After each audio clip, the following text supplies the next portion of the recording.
दोनों हाथ ज्ञान मुद्रा में, आंखें सहजता से बंद। मेरे साथ साथ 3 बार ओम का उच्चारण, तत्पश्चात गायत्री मंत्र। ओम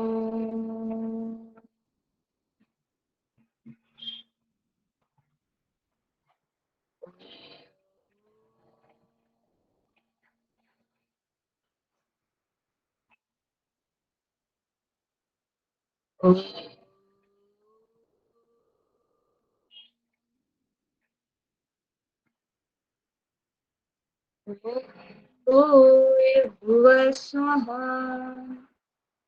तत्सवितुर्वरेण्यम् भर्गो देवस्य धीमहि धियो यो नः प्रचोदयात्। Rub your both palm.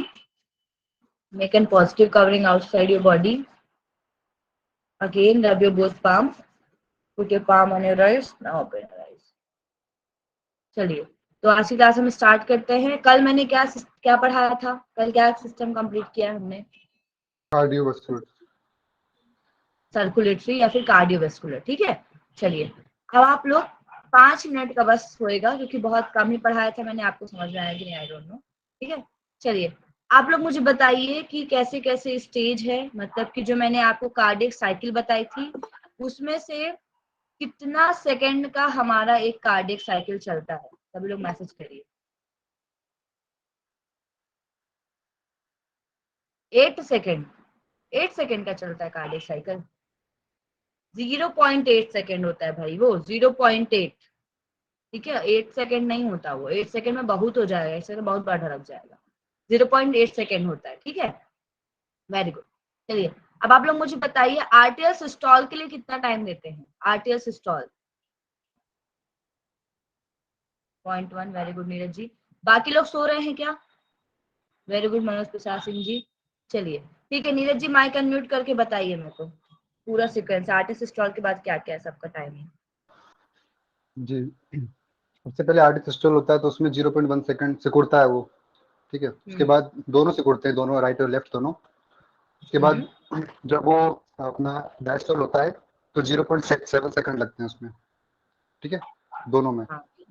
उसके बाद वेंट्रिकल की बात करते हैं तो वेंट्रिकल में 0.3 लगता है हमारा सिस्टोलिक में, और जो बाद में जो डायस्टोलिक होता है उसमें 0.5 सेकंड लगते हैं। वेरी गुड, ठीक है। जॉइंट कार्डियक का कितना टाइम है? Joint cardiac diastole 0.4। Very good, ठीक है। तो ये चीज आप लोग को याद रखनी है। सभी लोग मुझे बताइए नॉर्मल पर्सन में, या फिर अगर हम नॉर्मली देखें तो ब्लड प्रेशर का रेंज क्या होना चाहिए सिस्टोल और डायस्टोल का? मैसेज करिए सभी। 120 फॉर व्हाट? सिस्टोल और diastole. Very good Sonia, explain it. जी मैम, सिस्टोलिक ब्लड प्रेशर होगा तो उसकी नॉर्मल रेंज होती है 100 to 140, और डायस्टोलिक ब्लड प्रेशर हो तो उसकी नॉर्मल रेंज है 70 to 90। वेरी गुड, ठीक है, ये नॉर्मल है। अगर ब्लड प्रेशर लो है तो क्या रेंज हो सकती है बताइए?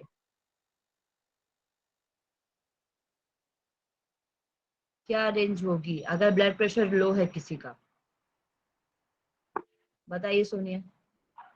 जी मैम, अगर लो है तो सिस्टोलिक 100 से नीचे रेंज आएगी उसकी, और डायस्टोलिक में भी 70 से नीचे, तो वो लो बीपी।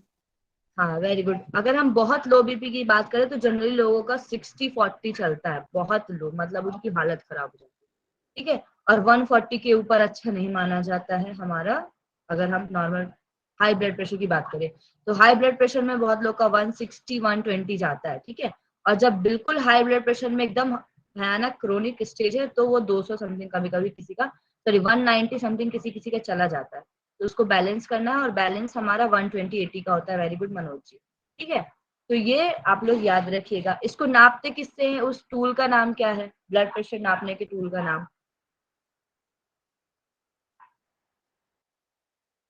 स्फिगोमेनोमीटर।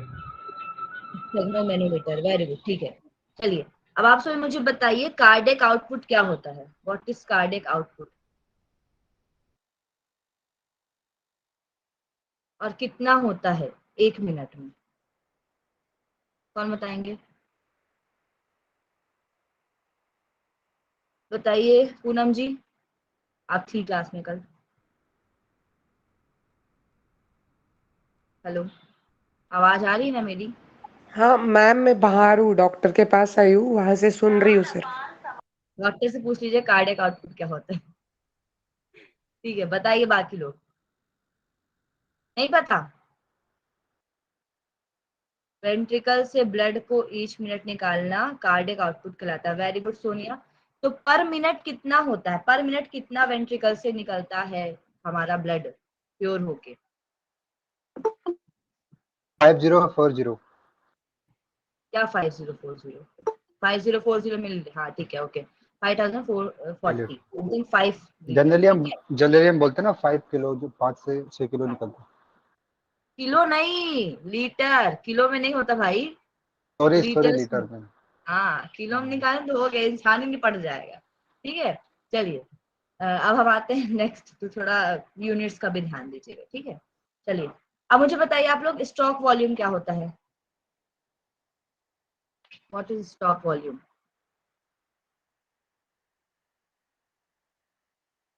हम्म जो हमारा जो निले होता है, हम्म वो जो रक्त को पंप करता है, हम्म तो 1 मिनट में कितना पंप कर रहा है उस हिसाब से उसको देखते हैं। तो जो स्ट्रोक उसको वॉल्यूम से जो हमारा हार्ट रेट है पर मिनट है, उसको तो हम डिवाइड इंटू करते हैं, तो फिर हमारा वो आ जाता है। जैसे 504 कार्डियक मिलीलीटर आउटपुट हम। होता है। जी। कार्डियक साइकिल में हमारा ब्लड पंप कितना होता है, कितनी क्षमता है? 70 ml। 70 ml होता है, 70 ml। 70 ml, very good. ठीक है, 70 ml को हम 72 हार्ट बीट से क्या करते हैं, इंटू करते हैं, तब हाँ, हमको डिवाइड इंटू करते हैं। कार्डियक जी। आउटपुट। ठीक है, तो आप लोग को याद रखना है ये सब चीजें, और पूरा किस तरीके से कार्डियक साइकिल चलती है वो भी आपको याद रखना है।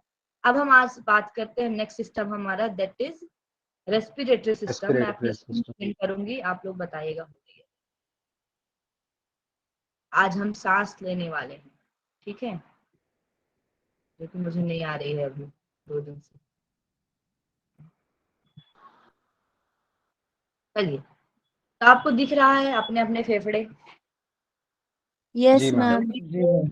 Yes ma'am. ठीक है, चलिए तो आज हम पढ़ने जा रहे हैं रेस्पिरेटरी सिस्टम, जिसको हम बोलते हैं श्वसन तंत्र। ठीक है, आप श्वसन की बात करते हैं तो सबसे पहले हम जानेंगे श्वसन होता क्या है। ठीक है, तो श्वसन मेनली 2 टाइप्स का होता है हमारे सांस लेने के आधार पर। कैसे? पहला होता है इनहेलेशन, जिसको हम बोलते हैं श्वसन लेना मतलब, ठीक है, सांस लेना मतलब होता है इनहेलेशन, जिसको हम इंस्पिरेशन भी बोलते हैं।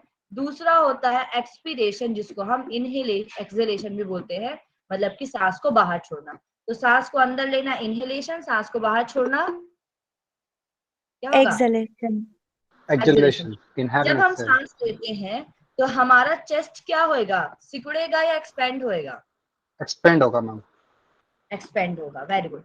जब हमारा लंग एक्सपेंड होगा तो नीचे हमारी एक मसल पाई जाती है, जिसका नाम क्या है?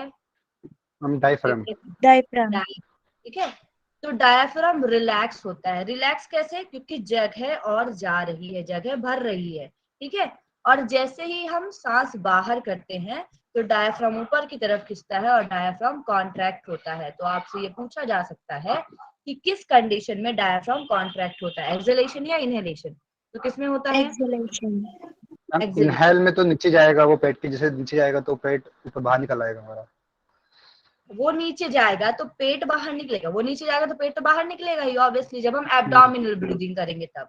चेस्ट ब्रीदिंग के हम्म। टाइम पे चेस्ट एक्सपेंड होगा, एब्डोमिनल ब्रीदिंग के टाइम पे एब्डोमिनल एक्सपेंड होएगा। ठीक है, और डायफ्राम उसमें हमारे श्वसन में मदद करता है। मैं आपको 3 मसल मैंने बताया था जो हमारे रेस्पिरेशन में काम करती है। कौन कौन सी थी मसल पढ़ाया था तब मैंने, जो हमारे रेस्पिरेशन में काम आती है? बताइए कोई भी जल्दी से। हमें इनवॉलेंट्री भी आती है, पता नहीं। मैंने 3 बताई थी, इंटरनल कॉस्टल मसल, ठीक है, एक्सटर्नल कॉस्टल मसल, और आपकी कौन सी थी एक? डायाफ्राम। ठीक है, ये 3 मसल मैंने बताई थी, इंटरसेल्युलर। हाँ क्या बोल रहे हैं? इंटरकॉस्टल मसल और इंटरनल इंटरकॉस्टल मसल और एक्सटर्नल इंटरकॉस्टल मसल, फिर डायाफ्राम। मैंने इस तरीके से आपको मसल जब पढ़ाया था तो 3 रेस्पिरेटरी मसल के नाम पढ़ाए थे।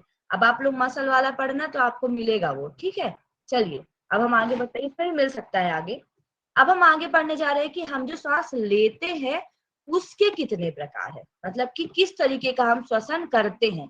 ये तो हो गया सांस लेना और छोड़ने के आधार पर 2 तरीके का होता है। सांस लेना मतलब इनहेलेशन, सांस छोड़ना मतलब एक्सहेलेशन। अब हमारे शरीर में कितने प्रकार का श्वसन चलता है, तो वो 2 प्रकार का होता है। एक होता है एक्सटर्नल रेस्पिरेशन, मतलब कि बाह्य श्वसन। बाह्य श्वसन किसके किसके बीच में होता है? बाह्य श्वसन का दूसरा नाम है पल्मोनरी रेस्पिरेशन या फिर पल्मोनरी रेस्पिरेटरी। इसको बोला जाता है फुफ्फुसीय। जो पल्मोनरी है उसका हिंदी होता है फुफ्फुसी। और ये पल्मोनरी शब्द किसके लिए यूज किया जाता है? जल्दी मैम बताइए। पल्मोनरी जो हमारा वॉल्व था उसके लिए भी, और आर्टरी की, पल्मोनरी आर्टरी भी होती है हमारी। क्यों यूज किया जाता है पल्मोनरी? भाई पल्मोनरी किस सिस्टम का नाम है, किस ऑर्गन का नाम है पल्मोनरी? लंग को बोलते हैं पल्मोनरी, इसीलिए पल्मोनरी आर्टरी पल्मोनरी से आती है, मतलब लंग से आती है, इसलिए उसका नाम पल्मोनरी आर्टरी रखा गया। पल्मोनरी वर्ड लंग के लिए यूज किया जाता है, कार्डियक वर्ड हार्ट के लिए यूज किया जाता है, रेनल वर्ड किडनी के लिए यूज किया जाता है, कोलोन वर्ड इंटेस्टाइन के लिए यूज किया जाता है। ऐसे ही आपका पल्मोनरी वर्ड लंग के लिए यूज किया जाता है। तो जब हमारा रेस्पिरेशन, लंग में छोटे छोटे सेक पाए जाते हैं जिनको बोला जाता है एल्वेलाई। अगर हमारे शरीर की यूनिट होती है सेल, वैसे ही किडनी की यूनिट क्या होती है? Nephron, nephron. Very good. Nervous system की क्या होती है? न्यूरॉन। न्यूरॉन। वैसे ही लंग की यूनिट होती है एल्वेलाई, ठीक है, एल्वेलाइज या एल्वेलर सेक। तो पल्मोनरी रेस्पिरेशन मतलब होता है जब श्वसन हमारे लंग और ब्लड के बीच में होता है, तो इसको हम बोलते हैं पल्मोनरी रेस्पिरेशन, और इसी का नाम है एक्सटर्नल रेस्पिरेशन। क्या है? जो मैंने आपको पल्मोनरी या पढ़ाया था, एक्सटर्नल। ब्लड की पंपिंग पढ़ाई थी ना, ये है वो। हमारे एल्वेलाई और ब्लड के बीच में जो गैसेस का एक्सचेंज होता है उसको हम बोलते हैं पल्मोनरी रेस्पिरेशन। तो ये किसके किसके बीच में होता है? हमारी पल्मोनरी का एक अंग है जिसको हम बोलते हैं एल्वेलाई और ब्लड। तो एल्वेलाई और ब्लड के बीच होने वाले रेस्पिरेशन को हम क्या बोलते हैं? पल्मोनरी। पल्मोनरी। इसी का दूसरा नाम है एक्सटर्नल रेस्पिरेशन, मतलब कि बाह्य श्वसन। दूसरा हम पढ़ते हैं इंटरनल रेस्पिरेशन, जिसको हम बोलते हैं अंतः श्वसन। इसमें क्या होता है, जो हमारे शरीर के अंदर टिश्यू पाए जाते हैं उनमें और ब्लड में, मतलब कि शरीर के टिश्यू और ब्लड में जो रेस्पिरेशन होता है उसको हम क्या बोलते हैं? इंटरनल। Ma'am internal. उसमें तो टिश्यू टिश्यू और सेल के बीच में होता है ना, किसमें? इसमें इंटरनल में। टिश्यू और ब्लड, ब्लड में ही रेस्पिरेशन होता है, सेल में नहीं, सेल उसका पार्ट है। टिश्यू और ब्लड, ब्लड में ही तो ऑक्सी हीमोग्लोबिन होता है ना भाई, वही तो हीमोग्लोबिन ऑक्सीजन को कैरी करता है। ब्लड जी में मैम, हीमोग्लोबिन होता है कि नहीं? होता है, क्यों नहीं जी होता, मैम। होता है। हाँ, तो हीमोग्लोबिन ही ऑक्सीजन को कैरी करने का काम करता है। ये नहीं होएगा तो रेस्पिरेशन नहीं होगा। और ब्लड ही ऐसी चीज है जो हमारे पूरे शरीर में जाती है, चाहे वो टिश्यू हो, चाहे वो लंग हो, चाहे वो हार्ट हो, ठीक है। तो ये वाला जो रेस्पिरेशन मैंने आपको पल्मोनरी बताया वो हम पढ़े थे कार्डियक में, जब मैंने बताया था कि ब्लड प्योर होने आता है हमारे हार्ट में, फिर लंग में जाता है। तो वहां से लंग में जो इम्प्योरिटीज रहती है हमारे पूरे शरीर की, वो लंग में जाता है हमारा ब्लड, और वहां से CO2 को हटा के ऑक्सीजन डालता है, तब हमारा ब्लड प्योर होके कौन से चैम्बर में आता है? कौन से लेफ्ट चैम्बर में आता है? Left atrium. लेफ्ट एट्रियम में। समझ में आया? ये हमारा पल्मोनरी है, इसको हम एक्सटर्नल रेस्पिरेशन बोलते हैं। दूसरा होता है जब ब्लड, या अगर ब्लड हमारा क्या बोलना चाहिए, हो चुका है प्योरीफाई, और फिर हमारे टिश्यूओं के बीच में जा रहा है। टिश्यू मतलब कि शरीर के अंदर जो ऊतकों में जा रहा है उसको हम बोलते हैं टिश्यू रेस्पिरेशन, जो हमारे टिश्यू और ब्लड के बीच में होता है। समझ में आया? जी। Yes ma'am. चलिए अब हम आते हैं नेक्स्ट, ठीक है। अब मैं पढ़ाने जा रही हूँ आपको रेस्पिरेटरी ट्रैक, कि हमारे पूरे रेस्पिरेशन में क्या क्या ट्रैक काम आता है। तो चलिए रेस्पिरेटरी ट्रैक बाद में पढ़ेंगे, पहले आप लोग मुझे डाइजेस्टिव सिस्टम का डाइजेस्टिव, ट्रैक बताइए। जी मैम। बताइए।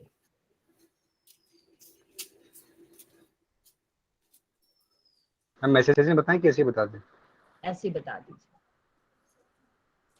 जी हम सबसे पहले माउथ होता है, हम्म, फिर हमारा स्टमक आता है उसमें, उसके बाद हमारा क्या आता है पेंक्रियास भी माउथ? जी माउथ के बाद क्या आता है? Buccal oesophagus. Cavity, oesophagus buccal cavity, हम्म, उसके बाद स्टमक आता है, फिर पेंक्रियास, फिर स्मॉल इंटेस्टाइन बकल के पार्ट कैविटी, आते हैं उसमें। बकल कैविटी के बाद ma'am sequence, sequence oesophagus pipe आता है ना, सीक्वेंस से इसोफेगस, बताइए। हाँ, फिर उसके बाद स्टमक आता है इसोफेगस के बाद, फिर उसके बाद फिर हमारा पेंक्रियास, पेंक्रियास भी उसमें इन्वॉल्व हो सकता है, वैसे वैसे नहीं होता है इन्वॉल्व। सो स्मॉल इंटेस्टाइन आती है एलिमेंट्री उसके बाद। हाँ हाँ स्मॉल इंटेस्टाइन नहीं आती है बताइए। उसमें, तो उसमें 3 पार्ट होते हैं उसके, ड्यूडेनम, जेजुनम, इलियम। ओके, उसके बाद कोलोन आता है, उसके ठीक है। बाद हमारा सोनी जी आप कोलोन के बताइए। 4, ठीक है, बिल्कुल पूरे तो सही बता बात। दीजिए जी मैडम। मैम, पहले से अरे बिल्कुल सही माउथ, बताया आपने, फिर Soni ji. Buccal cavity, pharynx, हम्म, फिर इसोफेगस, फिर स्टमक, फिर हम्म। आता है large intestine, small intestine, appendix, rectum, और फिर लास्ट में एनस। लार्ज तो अच्छा, बाद में आता है ना, पहले स्मॉल आता है ना। जी, पहले स्मॉल स्मॉल आता है, फिर इंटेस्टाइन। लार्ज आता यस। है, फिर आपका जी लार्ज के बाद रेक्टम, फिर एनस आता है। ठीक है, अपेंडिक्स ये सब हमारा एसेसरी है, इनको हम एनल कैनाल में नहीं इंक्लूड करते। ठीक है, एलिमेंट्री कैनाल में इनको नहीं इंक्लूड करना है। पेनक्रियास हो गया, सलाइवरी ग्लैंड हो गया, लीवर हो गया, these are the accessory organs. ठीक है, एलिमेंट्री कैनाल में आप मेन मेन ऑर्गन के नाम बताएंगे। अब हम पढ़ने जा रहे हैं हमारा रेस्पिरेटरी सिस्टम। ठीक है, चलिए याद कर लीजिएगा सीक्वेंस से सभी लोग, ज्वाइन कर दीजिएगा भाई सबको। ठीक है, रेस्पिरेटरी सिस्टम हम पढ़ने जा रहे हैं। तो आप सांस कहाँ से लेते हैं भाई? नाक से। नाक से, नाक से। मुंह से भी, अब आप कभी बोलेंगे कभी मुंह मुंह से से भी भी ले लेते सांस हैं। लेते हैं, है ना? जी तो मेनली तो हम अनकॉन्शियसली भी हमारे नाक से ही सांस लेते हैं। ले सकते हैं हम माउथ को इसमें कर सकते हैं, बट मेनली हम नाक को कंसीडर करते हैं। ठीक है, इसके बाद जब हम सांस लेते हैं तो हमारा फेरिंग्स आता है। फेरिंग्स के मैंने आपको 3 टाइप बताए थे, कौन कौन से थे जल्दी बताइए। नेजोफेरिंग्स, हम्म, और एक और होता है ओरिंजोफेरिंग्स, जो नेजो ओरो और लैरिंगो। लैरिंजो लेनो। फेरिंग्स। लैरिंजियोफेरिंक्स। ठीक है, अब उस मुझे बताइए इन तीनों में से डाइजेस्टिव सिस्टम में कौन सा काम करता है मेनली? ओरोफेरिंग्स। ओरोफेरिंक्स। ठीक है, ओरोफेरिंक्स और फिर लैरिंजियोफेरिंक्स। अब हम फेरिंक्स की बात कर रहे हैं, तो यहाँ हमारे तीनों काम करेंगे। ठीक है, मेनली तो फेरिंक्स, फिर लैरिंग्स आता है हमारा। यहाँ पर लैरिंग्स का मेन काम होता है स्वर यंत्र का। ठीक है, वहां पर लैरिंग्स का काम क्या होता है? मैंने 2 उसके टाइप बताए थे आपको, लैरिंग्स की 2 ओपनिंग बताई थी, है ना? तो वहां पर 2 ओपनिंग में से एक हमारा एपिग्लोटिस और एक कौन सा ग्लोटिस, और एक कौन सा था? एक और कौन सा था ग्लोटिस के साथ? बुलेट। बुलेट। बुलेट कहाँ जाता है, कौन से ट्रैक में जाता है? Food food pipe pipe. में या फूड पाइप में? फूड पाइप में जाता। Food pipe. हाँ, बुलेट हमारा फूड पाइप में जाता है और ग्लोटिस हमारा विंड विंड पाइप में पाइप। जाता है। ठीक है, चलिए विंड पाइप जो हम पढ़ने जा रहे हैं दैट इज ट्रैकिया। ठीक है, चलिए तो पहला पार्ट होता है रेस्पिरेशन का nose, then pharynx, then larynx, then trachea. Trachea को हम विंड पाइप कहते हैं। आगे चल के ट्रैकिया डिवाइड हो जाता है 2 पार्ट्स में, जिसको हम ब्रोंकस या फिर ब्रोंकाई कहते हैं। इसके बाद इसके छोटे छोटे ब्रांचेस, 3 ब्रांचेस बनती हैं। ठीक है, जिनको हम बोलते हैं ब्रोंकियोल। जब ट्रैकिया लेफ्ट और राइट में डिवाइड होता है तब हम उसको ब्रोंकस कहते हैं। ठीक है, लेफ्ट राइट में डिवाइड होने के बाद जब अपनी अपनी शाखाएं बांटता है तब हम उसको ब्रोंकियोल्स कहते हैं। और उसके बाद भी अंगूर के शेप का लास्ट में छोटा पार्ट बनता है, जो कि रेस्पिरेटरी ट्रैक की बेसिक यूनिट है, उसको हम बोलते हैं एल्वेलाई। और ये सारा ट्रैकिया मतलब ब्रोंकस से लेकर एल्वेलाई तक का पार्ट लंग के अंदर रहता है। तो 8 पार्ट है हमारे रेस्पिरेटरी ट्रैक के सीक्वेंस से। ठीक है, अब मैं आपको इसको डायग्राम में बताती हूँ। सबसे पहले क्या है? नॉस्ट्रिल, जिसको हम नोज बोलते हैं। Then we have a oral cavity, pharynx. फिर इसके बाद हमारा लैरिंग्स हो गया। लैरिंग्स के बाद ट्रैकिया, ये आपको दिख रहा है ट्रैकिया इस तरीके जी से। मैम। जी जी मैम। अब जहां पर ट्रैकिया 2 पार्ट्स में डिवाइड होता है, ठीक है, ये 2 पार्ट्स में डिवाइड हो गया, लेफ्ट एंड राइट। तो ये होता है लेफ्ट मेन। जब लेफ्ट मेन मतलब कि 2 पार्ट्स में डिवाइड हो तो ऑलरेडी यहाँ पर ब्रांचेस बन गई, इसको बोलते हैं प्राइमरी, और यहाँ पर इसको बोला जाता है ब्रोंकस। ठीक है, लेफ्ट और राइट ब्रोंकस में चला जाता है। इसके बाद ये 3 पार्ट में डिवाइड होता है हमारा, ठीक है, मतलब कि 3 अलग अलग पार्ट्स में, मतलब सेकेंडरी, टर्सरी ऐसे करके। तो उसको हम बोलते हैं ब्रोंकाई। मतलब जब ये लंग के अंदर रहेगा तो इसको ब्रोंकाई कहेंगे, लंग के बाहर इसको हम ब्रोंकस कहेंगे। ठीक है, और सबसे छोटा पार्ट जो अंगूर का शेप होता है उसको हम बोलते हैं एल्वेलाई, और इस पूरे को बोलते हैं हम लंग। ठीक है, और ये नीचे होती है हमारी मसल जिसको हम बोलते हैं डायाफ्राम। आया समझ में? जी मैम। जी मैम। चलिए, मैम ब्रैंक्यूल्स क्या होता है? ब्रैंकियोल्स, ब्रोंकी को ही बोला, ब्रोंकी के आगे बोला जाता है। देखिए इसमें ना आप, जैसे मैं आपको 2 चीज बता देती हूँ। इसी को जो मैंने अंदर वाला बताया ना, उसको हम ब्रोंकियोल्स भी बोलते हैं। ठीक है, क्योंकि इसका छोटा पार्ट है। लेकिन कहीं कहीं पर आपको ना ब्रोंकस को भी ब्रोंकी बोला जाता है और ब्रोंकियोल को भी ब्रोंकी बोला जाता है। तो आप इसमें कंफ्यूज नहीं होएगा। इसको आप हिंदी में देख लो एक बार। श्वसन नली मतलब ब्रोंकस, ठीक है, और ब्रोंकाई जिसको बोलते हैं। श्वसन निकाय मतलब कि जहां से वो निकल रही है उसको हम ब्रोंकियोल्स बोलते हैं। जैसे कि न्यूक्लियस और न्यूक्लियोलस आप लोगों ने पढ़ा है ना, उसका और छोटा पार्ट, वैसे ही ब्रोंकस मैम। का ब्रोंकी। ठीक है, ओके। अब हम पढ़ते हैं नोज से स्टार्ट। 1 सेकेंड थक गई। चलिए, अब हम पढ़ते हैं नेक्स्ट। ठीक है, सबसे पहले फर्स्ट पार्ट क्या है? नोज। नोज। नोज। ठीक है, तो नोज मैं पढ़ाने जा रही हूँ। नोज आप लोग देख लीजिए इस तरीके की आपकी नासिका गुहा का ऊपरी भाग, मतलब कि हमारे जो नोज होती है, नेजल कैविटी का ऊपर का पार्ट। यहाँ पर कौन सी बोन पाई जाती है भाई? इथेमॉइड बोन। इथेमॉइड। ठीक है, ऊपर मैंने बताया था। इथेमॉइड के छिद्र प्लेट में एक ऑल्फैक्टरी नर्व लटकती है जो सूंघने का काम करती है। तो मैंने आपको नर्व्स पढ़ाई थी, ठीक है, क्रेनियल और स्पाइनल। कौन कौन सी थी जी, क्रेनियल नर्व्स होती थी हमारी? कैनल के अंदर वो हमारी ऑल्फैक्टरी नर्व आती है, सबसे पहले ऑल्फैक्टरी आती है हमारी। ठीक है, हाँ। और कौन सी आती है? मैम उसके बाद ओकुलोमीटर आती है, ऑप्टिक आती और है, ट्राइपोडर आती है, हाँ, ट्रिग्नोमेनियल आती है, फेशियल तो नर्व आती है। 12, हाँ वेरी गुड, 12 क्रेनियल नर्व और 31 क्या थी? 31 क्या थी भाई? स्पाइनल। स्पाइनल। ठीक है, हमने पढ़ी। इन नर्व्स में से ऑल्फैक्टरी नर्व की वजह से हम जो है किसी भी चीज की सुगंध ले पाते हैं, सूंघ पाते हैं। तो ये कहाँ से लगी हुई होती है? हमारा जो इथेमॉइड बोन होती है, इथेमॉइड बोन से नीचे की तरफ नर्व्स आती हैं नेजल कैविटी से होते हुए, और यही हम जिसको हम स्मेल कर पाते हैं। अब जो नाक का अगला हिस्सा जिसको हम बोलते हैं आगे का हिस्सा, मैंने बताया था आपको कि बोन की एंडिंग को क्या बोला जाता है, जहां पर बोन एंड होते हैं। और नाक का एग्जांपल तो 1000 बार दे चुकी हूँ मैं आपको, हम कार्टिलेज, कार्टिलेज होता है जो कार्टिलेज हाइलिन। बोलते हैं ये ना। हाइलिन है यहाँ पे। ये हाइलिन है। ये पीछे का जो हिस्सा जो स्ट्रॉन्ग या सॉलिड होता है उसको हम क्या बोलते हैं? बोन। सॉलिड और को तो जो बोन। थोड़ा सॉफ्ट पार्ट है उसको हम बोलते हैं कार्टिलेज। तो कार्टिलेज। नाक के आगे के हिस्से को हम कार्टिलेज बोलते हैं, और इस कार्टिलेज का नाम है हाइलिन कार्टिलेज। कार्टिलेज 3 टाइप के होते हैं, मैंने आपको बताए हैं। जल्दी बताइए कौन कौन से हैं, बताओ। नहीं याद है? ये मैंने आपको किस में बताया था? टिश्यू के अंदर बताया था कार्टिलेज के बारे में।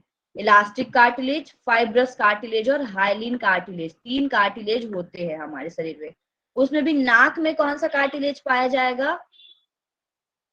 Hyaline cartilage.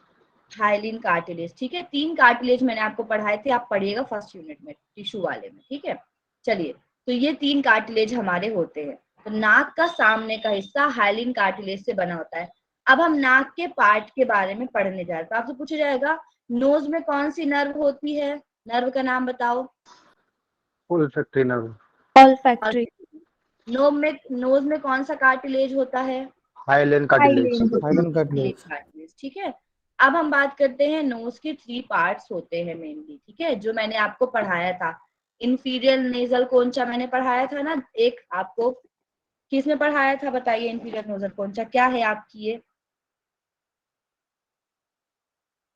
इंफीरियर नेजल कौन-सा क्या है? फेशियल बोन है।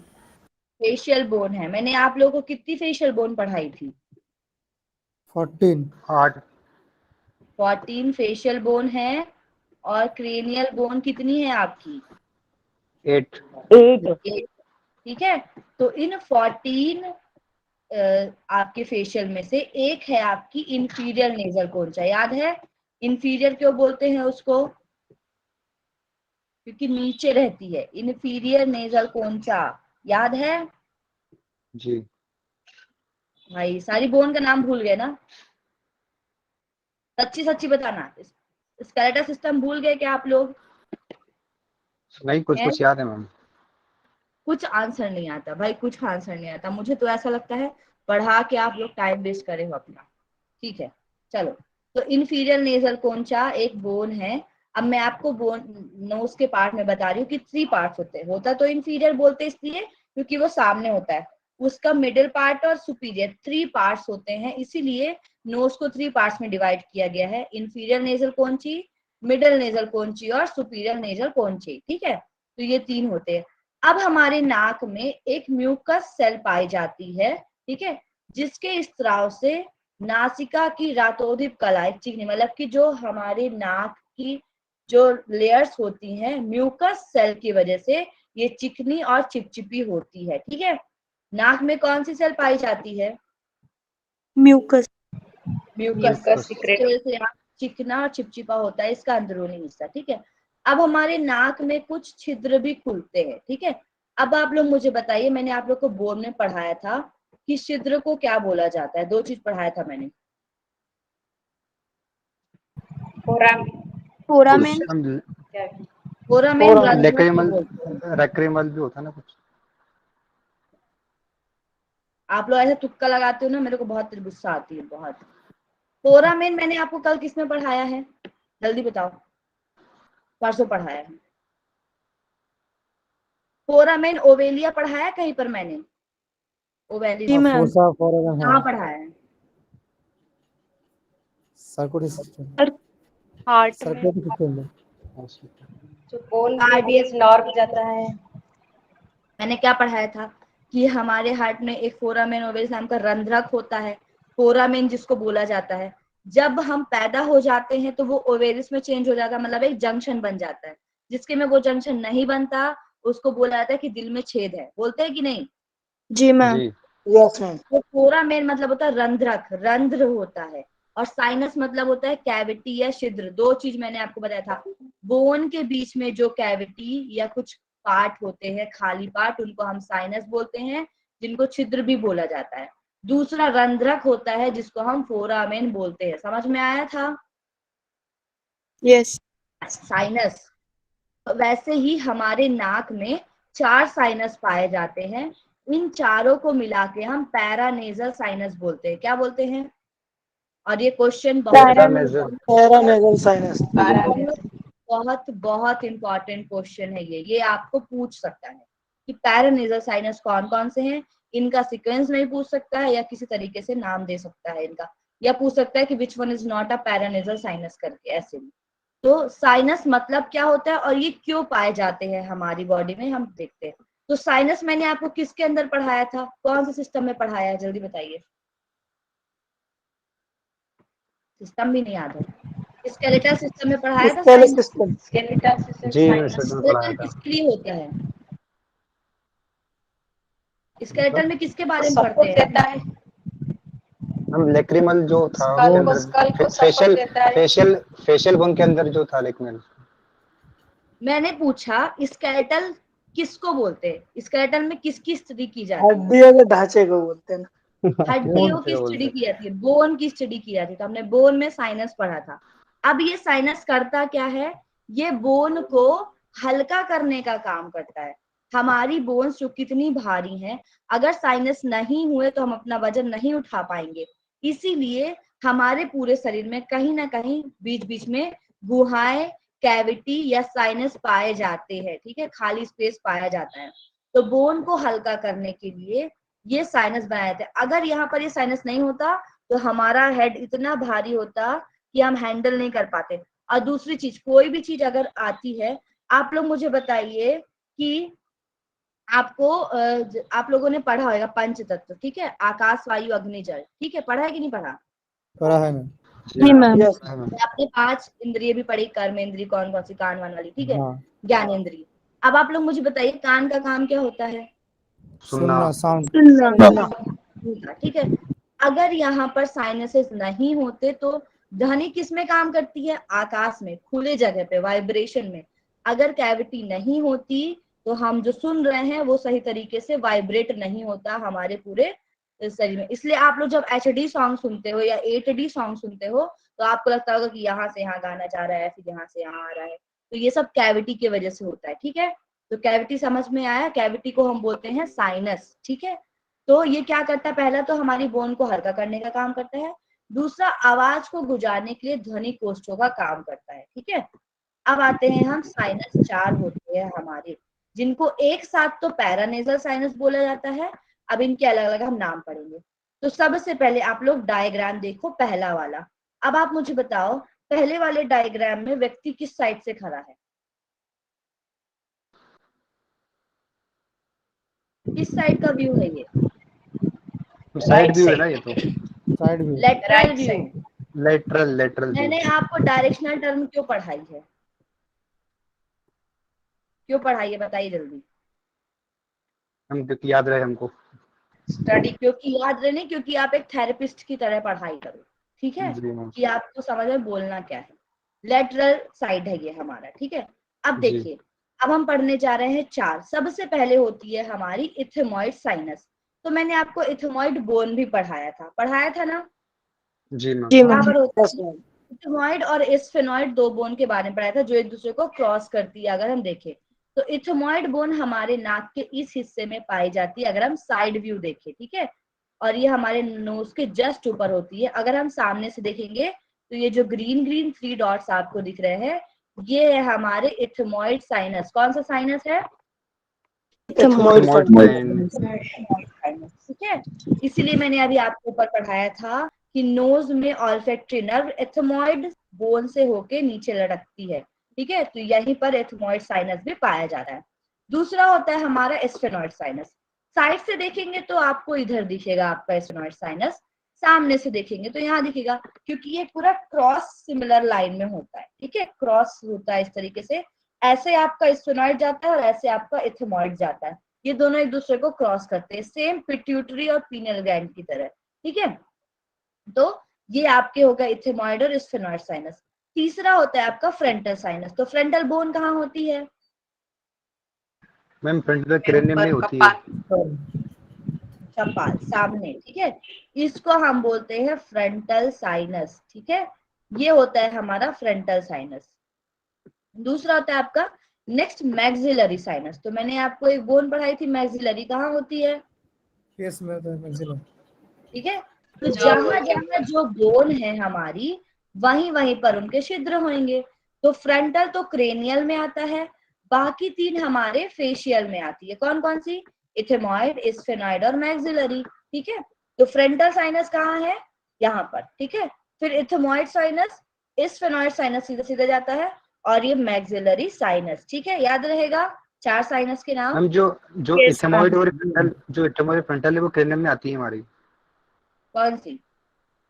इथेमॉइड और हमारी जो है हाँ, फ्रंटल है। Sphenoid, sorry sorry sorry sorry, बिल्कुल सही, आप सही बोल रहे हैं। इथेमॉइड, स्फेनॉइड और फ्रंटल, ये तीनों हमारे क्रेनियल में आती है, और मैक्सिलरी साइनस जो है ये हमारे फेशियल में आती है। सॉरी, आपका फ्रंटल की अगर हम बात करें, मतलब अगर हम क्रेनियल की बात करते हैं, तो उसमें हमारा फ्रंटल, पैराइटल, टेम्पोरल, ऑक्सीपिटल, इथेमॉइड और स्फेनॉइड ये आता है, ठीक है। मैक्सिलरी आपका फेशियल में आता है। तो शुरू के 3 दैट इज आपका क्रेनियल, और एक जो है आपका फेशियल है। अगर आपको बोन की सिचुएशन याद है तो आप उसके साथ अपना साइनस याद कर सकते हैं। और कितने साइनस होते हैं पैरानेजल? 4। पैरानेजल 4 होते हैं, ठीक है। तो ये आपको यहाँ पर याद रखना है। अब मैंने आपको एक डक्ट के बारे में बताया था, दैट इज नेजोलैक्रिमल डक्ट, है ना।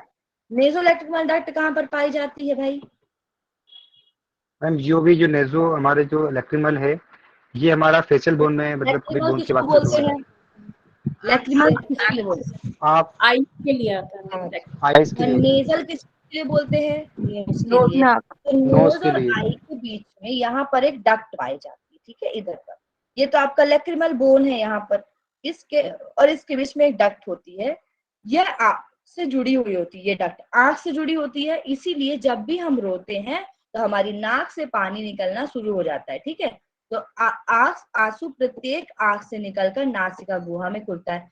इसीलिए जब आप जल नेति करते हो या सूत्र नेति करते हो तो उसका लाभ क्या बताया गया है आपको? मैम साइनसाइटिस ठीक हो जाता है ज्योति उससे बढ़ेगी। क्या होता है? साइनसाइटिस ठीक हो जाता है ट्रैक क्लीनिंग। साइनसाइटिस नोज के लिए हो गया। आंख के लिए दिव्य दृष्टि बताया है आपको, दिव्य दृष्टि होती है जी ना। जी तो नोज Yes. की हम नोज के लिए कर रहे हैं, बट उसका इम्पैक्ट हमारे आंख पे भी पड़ता है। तो दिव्य दृष्टि के लिए होता है, साइनसाइटिस दूर करने के लिए होता है, हड्डी बड़ी होती है उसके लिए होता है। तो ये इसका आपका क्या है, ये लाभ है। तो आपसे ये कभी भी आप जब मास्टर्स कर रहे हो, जो लोग मास्टर्स कर रहे हो, आपको वाइवा में ये क्वेश्चन पूछ सकता है कि जल नेति का इफेक्ट एनाटॉमिकली कैसे हमारे ऊपर पड़ रहा है। तो आप नेजोलैक्रिमल डक्ट का एग्जांपल दे सकते हो कि सर हमारे नाक और आंख के बीच में एक डक्ट पाई जाती है, नेजोलैक्रिमल डक्ट, जिसकी वजह से हम जब जल नेति करते हैं तो उसका इम्पैक्ट हमारे इस डक्ट पे पड़ता है, जिसकी वजह से हमारी आंख भी उसकी दिव्य दृष्टि होती है। ठीक है, समझ आया? जी मैम जी मैम। जी मैम। अब हम आते हैं नेक्स्ट है हमारा फेरिंग्स, ठीक है, नोज के बाद, दैट इज ग्रसनी, जिसको हम फेरिंग्स बोलते हैं। फेरिंग्स के 3 पार्ट्स मैंने आप लोगों को बताए थे। फेरिंग्स 12 से 14 सेंटीमीटर होता है। इसके 3 पार्ट्स है, नेजोफेरिंग्स, ओरोफेरिंग्स और Laryngopharynx। लैरिंजियोफेरिंग्स, ठीक है। लैरिंजियोफेरिंग्स में जो लैरिंग्स होता है वो वॉइस बॉक्स की तरह काम करता है, ठीक है।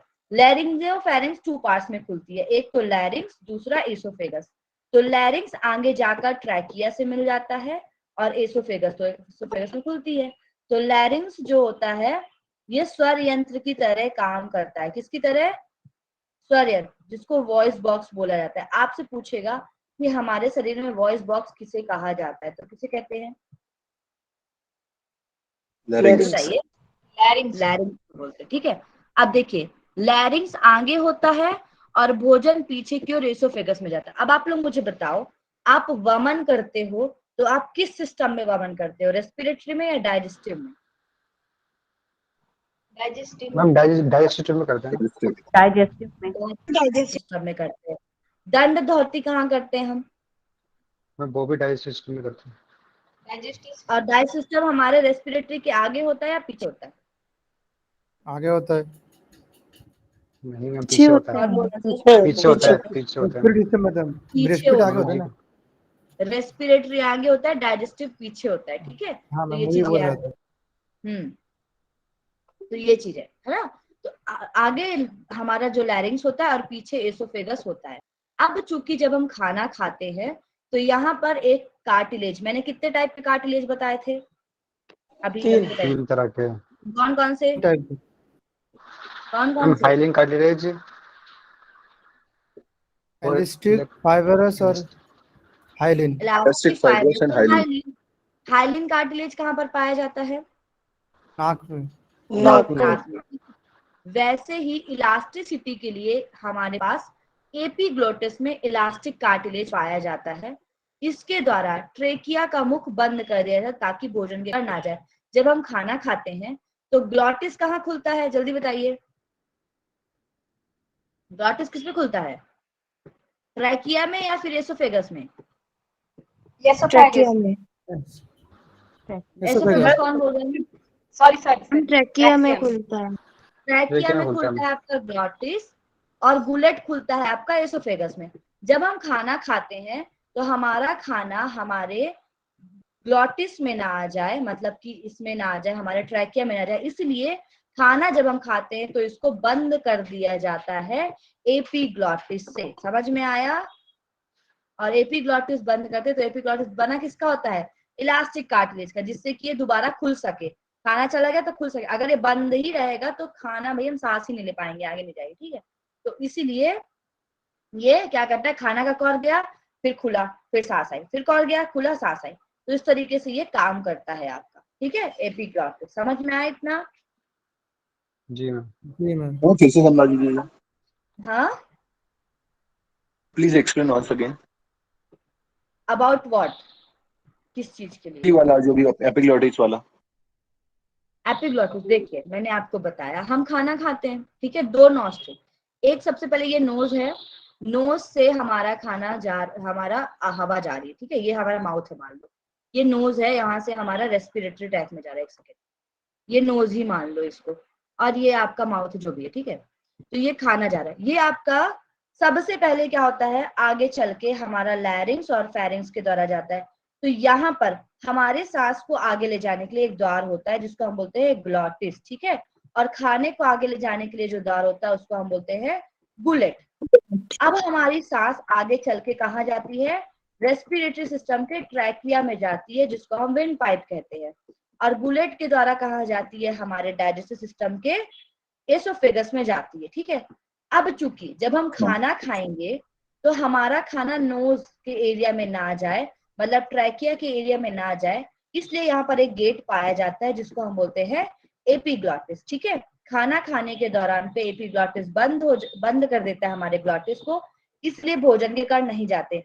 इसलिए पुराने जमाने में लोग बोलते थे कि खाने समय ज्यादा बात नहीं करो, बात करोगे तो इनमें क्या होगा, मिसमैच होएगा, तो हमारे खाने के कण कहाँ चले जाएंगे, ट्रैकिया में चले जाएंगे, और जब पानी हमारे ट्रैकिया में जाता है तभी हमें कफ बनने लग जाता है, ठीक है, तभी कफ या के खराश आने लग जाती है जब ट्रैकिया में पानी या फिर खाने के भोजन के कण चले जाते हैं, इसलिए इसको बंद कर दिया जाता है, ठीक है, समझ आया?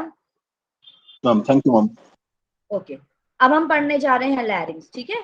तो देखिए हमने ग्लॉटिस पढ़ लिया, अब यहाँ पर नीचे होता है वोकल कॉर्ड जिसको हम लैरिंग्स कहते हैं। तो लैरिंग्स में ये तीनों पार्ट आते हैं, epiglottis, supraglottis, vocal cord, glottis और सबग्लॉटिस, ठीक है, ये सब हमारे लैरिंग्स के पार्ट है। लैरिंग्स में जो मेन, अगर हम रेस्पिरेटरी सिस्टम में काम करें बात करें तो वो होता है हमारा वोकल कॉर्ड जिसको हम वॉइस बॉक्स कहते हैं। तो ये एक स्वर ग्रंथ है, इसमें थायराइड ग्लैंड होती है, मैंने आप लोग को बताया था थायराइड ग्लैंड आपके नेक रीजन में होती है, ठीक है। अब यहाँ पर एक चीज पाई जाती है, आप लोगों ने, मुझे नहीं पता बाइबल पढ़ा है या नहीं पढ़ा है, बाइबल या एक बुक है, बाइबल में एक स्टोरी दी है मैन और वुमेन कैसे आए जिंदगी में, ठीक है, और कैसे कैसे उसका, तो ये कहानी है एडम एप्पल की जो बॉयज में देखने को मिलता है, ठीक है। एडम एप्पल को हम बोलते हैं टैटुआ, जनरली क्या बोलते हैं, बोलते हैं टैटुआ दबा दो, टेटुआ। बोलते हैं ना गुस्से में, है ना।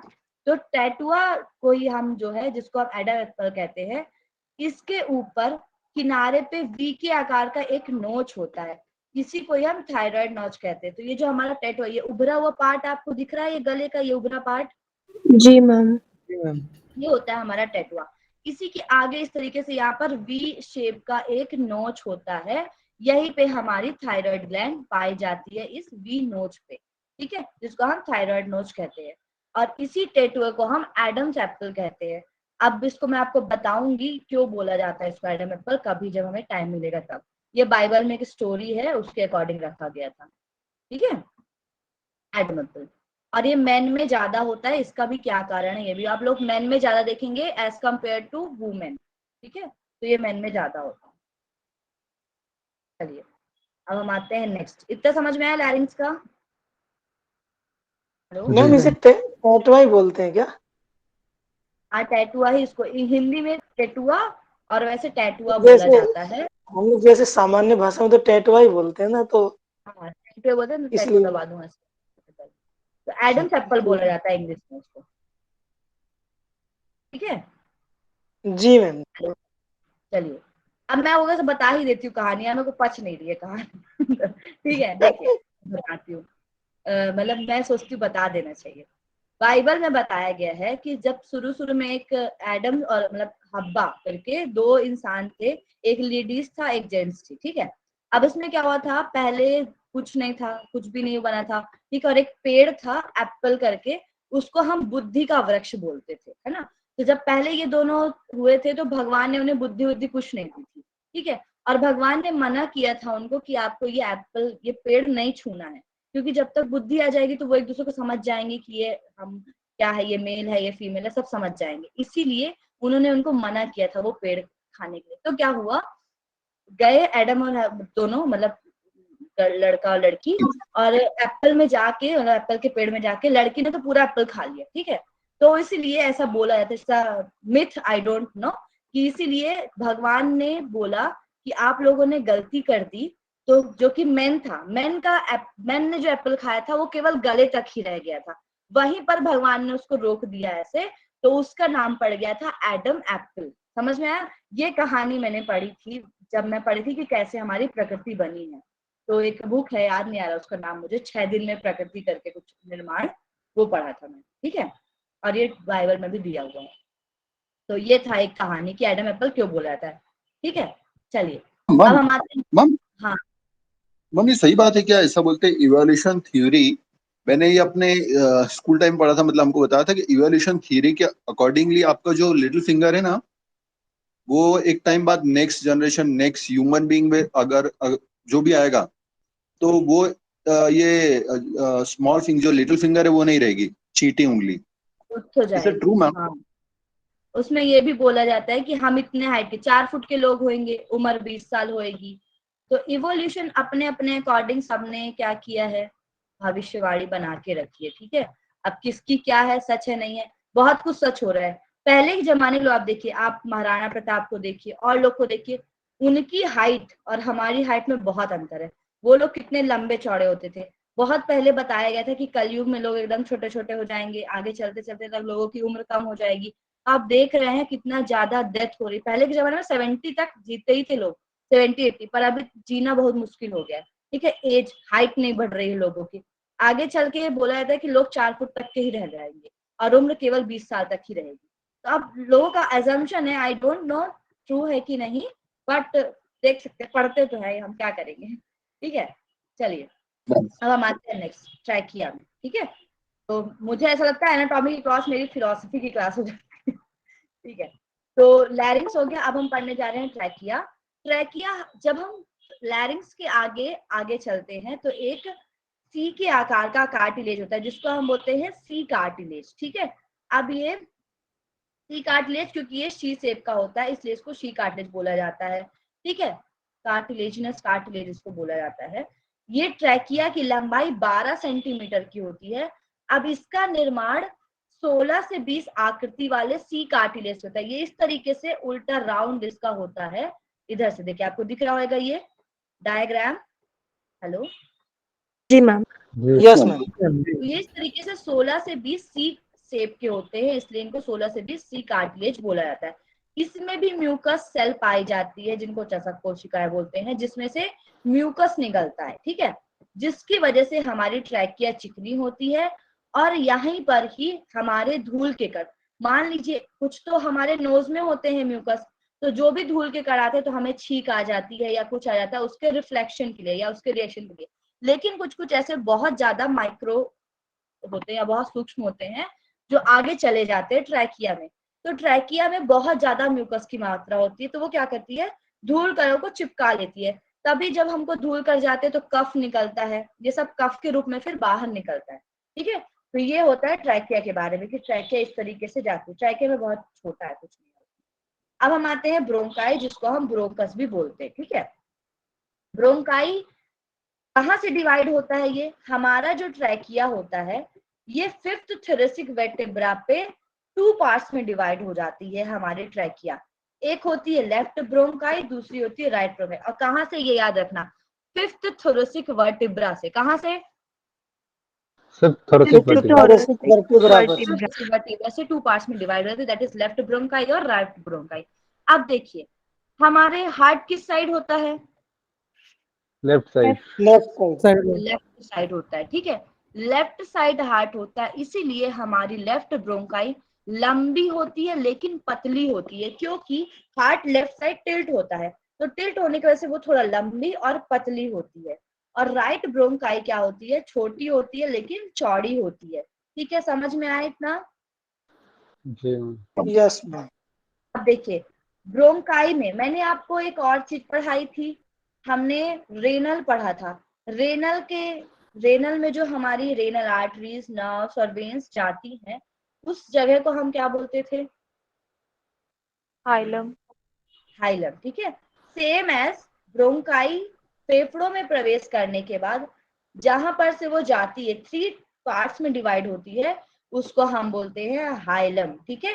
यहाँ पर इस पार्ट को हम बोलते हैं हाइलम। यहाँ से हमारा जो है ये 3 पार्ट्स में डिवाइड हो जाती है, 3 शाखाओं में, ठीक है। और जब ये 3 शाखाओं में डिवाइड होती है तब हम इसको ब्रोंक्यूल्स कहते हैं। समझ में आया? जी मैम। ठीक है, इतना हो गया हमारा, बहुत छोटा छोटा है। मेन चीज तो अभी आएगी आगे भाई, मेन चीज हमें जो थेरेपी के लिए पढ़नी है वो आगे है, ठीक है। अब हम पढ़ते हैं एल्वेलाई। एल्वेलाई किसको बोलते हैं? एल्वेलाई होते हैं हमारे वायु कोश, ठीक है। यहीं पर आके गैसेस का एक्सचेंज एक्चुअल में होता है। मैंने आपको बताया था ना, मैंने आपको कार्डियक साइकिल पढ़ाया था, तो क्या बोला था? किस चैम्बर से निकल के इम्प्योर ब्लड आता है? Left atrium. Right left atrium से एट्रियम, आता राइट से राइट से आता है आता है। राइट एट्रियम से इम्प्योर ब्लड जाता है हमारे कहाँ लेफ्ट। पर? लंग में। और लंग में भी किस पार्ट पे एक्सचेंज होता है? चूंकि इम्प्योर ब्लड है तो वो कैसा होएगा? ऑक्सीजनेटेड होगा या डीऑक्सीजनेटेड होएगा? डीऑक्सीजनेशन। CO2। डीऑक्सीजनेटेड। डीऑक्सीजनेटेड मतलब कि ब्लू कलर का होएगा। यही डीऑक्सीजनेटेड ब्लड हमारे लंग के एल्वेलाई में प्योर होने को आता है। और चूंकि मैं अभी आपको एक चीज पढ़ाऊंगी, उसको हम बोलते हैं डिफ्यूजन, ठीक है। डिफ्यूजन मतलब होता है जो चीज ज्यादा है वहां से वो कम की हो जाती है। आप लोग देखिए, आप 2 टंकी लीजिए, 2 पानी के या फिर बकेट लीजिए, ठीक है। पानी ज्यादा होगा तो नीचे आएगा या फिर कम होगा तो नीचे आएगा? किसमें होएगा ऐसा? आप 2 पाइप लगा ज्यादा लो, होगा तो नीचे आएगा। है ना।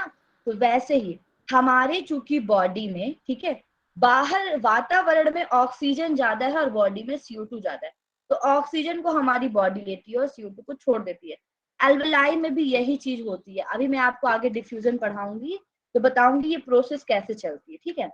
अब देखिए, इस लंग के एल्वेलाई में CO2 आती है और CO2 बदल जाती है, ये O2 दे देता है क्योंकि इसके पास O2 ज्यादा होती है, ठीक है।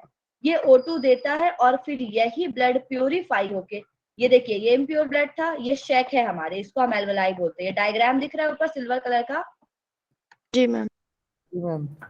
यहीं पर हमारा ब्लड आता है इम्प्योर, जो ब्लू कलर से आपको दिख रहा है, और फिर प्योर होके ये इस तरीके से जाता है। और कौन से चैम्बर में जाता है? लेफ्ट एट्रियम में जाता है। लेफ्ट एट्रियम में जाता है, ठीक है। चलिए अब देखिए, इसको पढ़ लेते हैं। वायु कोश जो होते हैं हमारे, जिसको हम एल्वेलाई बोलते हैं, वो फूल और अंगूर के गुच्छों के समान रहते हैं, जिससे फेफड़ों के आंतरिक तल का क्षेत्रफल अधिक हो। ये गुच्छों की तरह इसलिए रहते हैं कि इनके एरिया को ये बढ़ा सके, और यहीं पर ही गैसों का एक्सचेंज होता है। तो आपसे पूछा जाए कि गैसों का आदान प्रदान कहाँ पर होता है, तो वो कहाँ पर होता है भाई? एल्वियोलाई। एल्विलाई। चलिए अब हम आते हैं ना आगे, थोड़ा सा पढ़ते लंग्स का, फिर कल पढ़ेंगे। लंग पढ़ने हम जा रहे हैं, ठीक है। लंग कितने होते हैं? 2। ठीक है, लेफ्ट लंग और राइट लंग। अब इसमें लंग को, दोनों फेफड़ों को अलग अलग करने के लिए एक जगह पाई जाती है, उसको हम क्या बोलते हैं?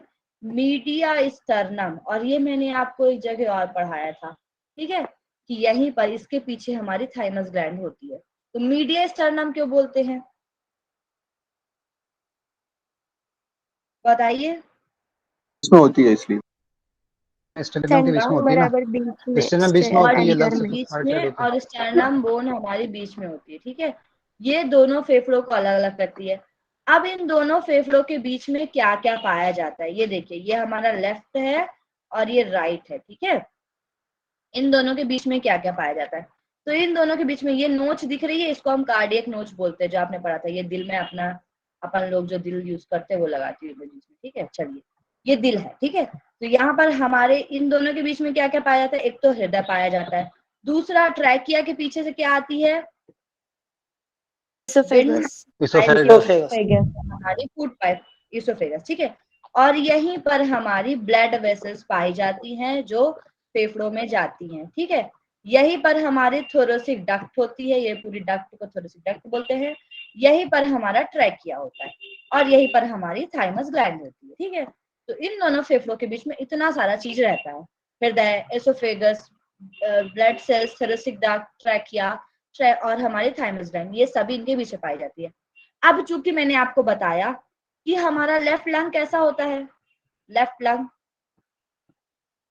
पतला छोटा। दुबला और लंबा, पतला छोटा दुबला होता और है। लंबा होता है, क्योंकि यहाँ पर हमारा हार्ट होता है। ये पतला दिख रहा है ना हार्ट आपको, होता है। यस हार्ट मैम, होता है, यस। इसलिए ये लंबा होता है। लंबे लोग पतले दुबले रहते हैं, थोड़ा आप लोग रहते हैं लंबा और पतला दुबला होता है। तो इसके पास ये लंबाई में है। जैसे आप लोग घर देखिए, आप मार्केट में रहते हो तो आपका घर लंबा बना है लेकिन कमरे कम होते हैं, लेकिन आप अगर बड़े एरिया पे लेते हो तो आप ज्यादा कमरे बना पाते हैं। तो लेफ्ट लंग चूंकि लंबा और पतला है, तो यहाँ पर केवल 2 लोब होते हैं। 2 लोब मतलब 2 कमरे। एक लोब ये है, पिंक कलर से दिख रहा होगा, एक लोब ये है जो ब्लू कलर से दिख रहा है, दिख रहा है। जी मैम। यस। तो यहाँ पर 2 लोब होते हैं। अब चूंकि राइट लंग हमारा छोटा तो होता है लेकिन चौड़ा होता है, तो इसमें 3 लोब पाए जाते हैं, 1, 2 और 3। अब आप बताइए, आपको 3 कमरे बनाने, डिवाइड करने, तो कितनी दीवार लगेगी? 2। 2। 2। ठीक और है। 2 कमरों को डिवाइड करने के लिए 1। दीवार। 1 दीवार, ठीक है। तो यहाँ पर हम पढ़ेंगे कि इनको डिवाइड करने के लिए 2 विदर पाए जाते हैं। तो आपको मैं अभी आगे पढ़ाती हूँ। अब देखिए, लेफ्ट लंग, चूंकि राइट लंग, लेफ्ट लंग में 2 लोब होते हैं इसलिए ये छोटा होता है एज कंपेरेटिव टू लोब, ठीक है। और वैसे बात करें तो ये लंबा होता है, ठीक है। अब फेफड़ों के चारों ओर एक मेम्ब्रेन पाई जाती है जो कि हमारे फेफड़ों की सुरक्षा करती है, जिसको हम प्लूरा कहते हैं।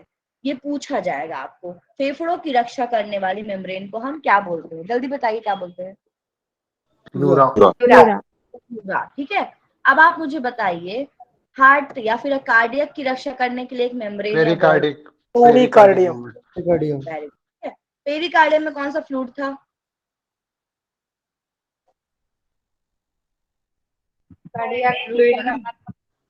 पेरिकार्डियल फ्लूइड था, ठीक है, पेरिकार्डियल स्पेस में। वैसे ही इस प्लूरा में भी फ्लूइड पाया जाता है जिसको हम प्लूरल फ्लूइड कहते हैं। पहले आप डायग्राम देखो, ठीक है।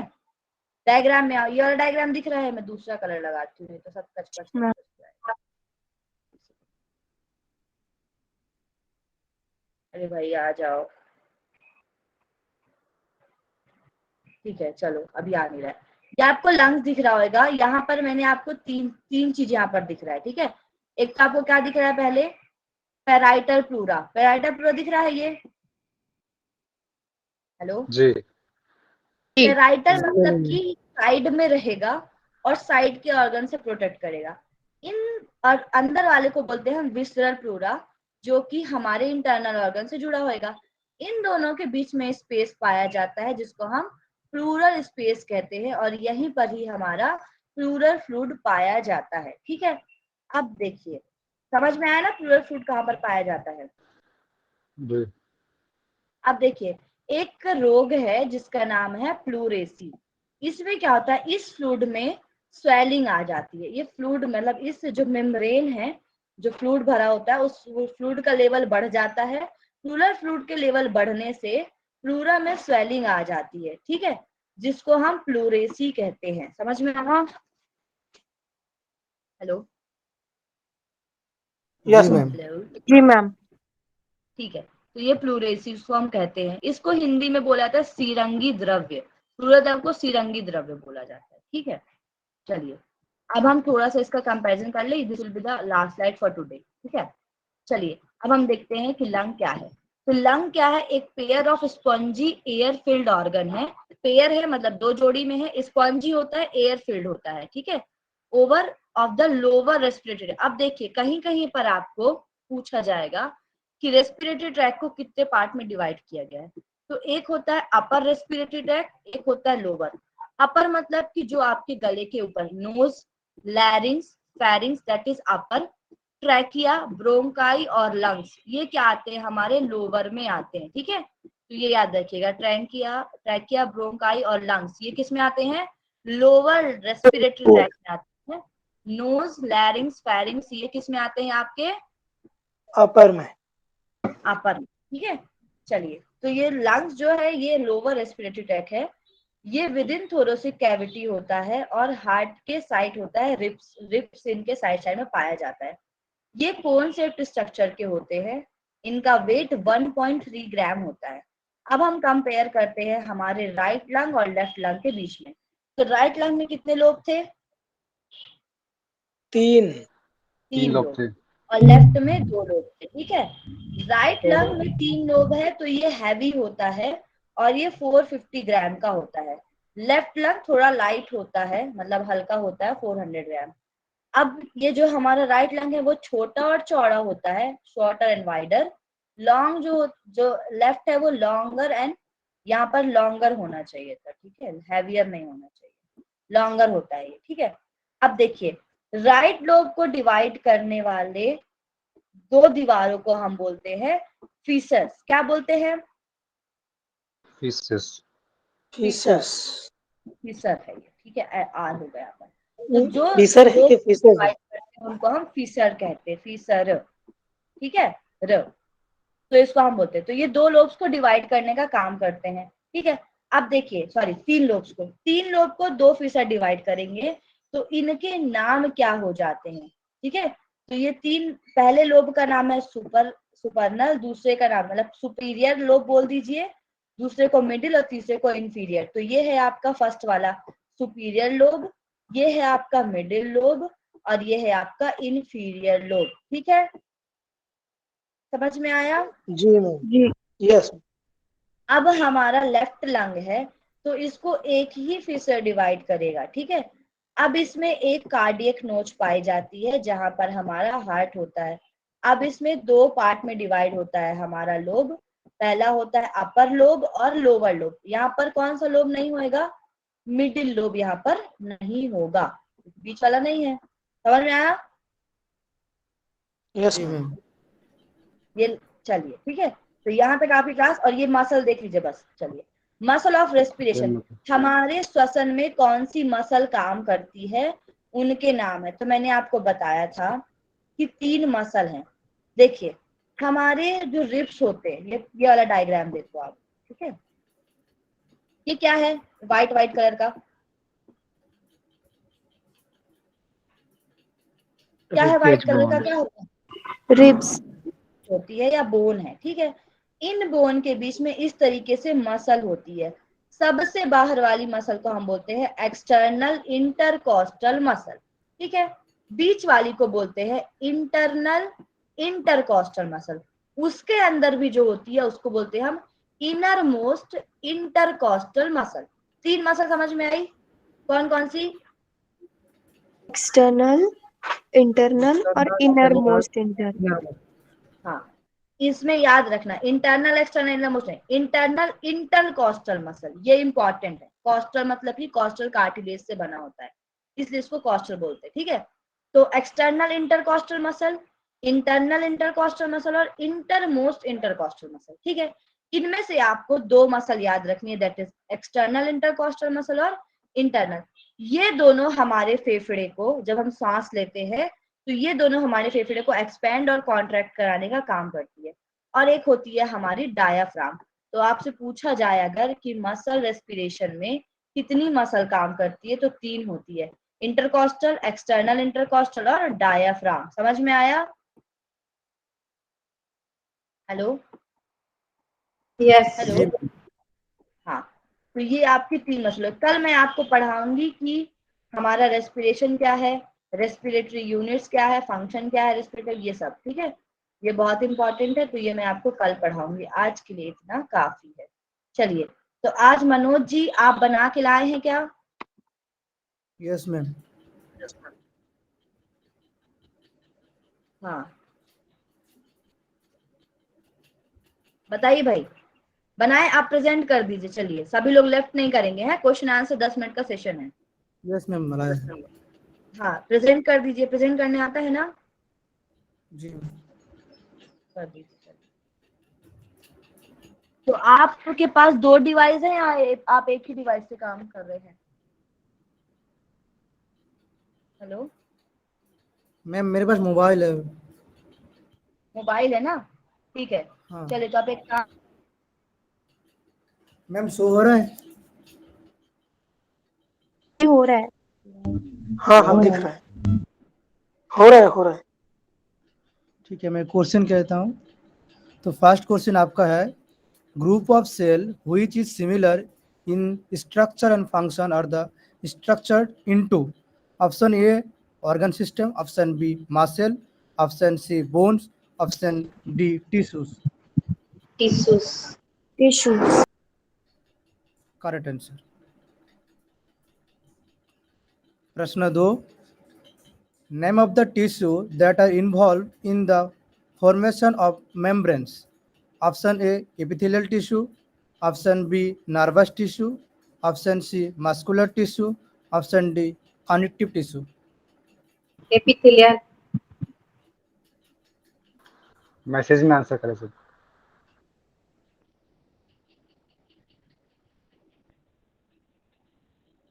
तो एपिथेलियल आपका हो जाएगा, epithelial tissue.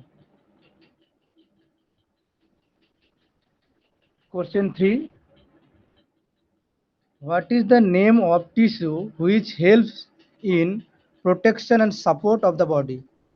Option A muscular tissue, option B nervous tissue, option C connective tissue, option D epithelial tissue।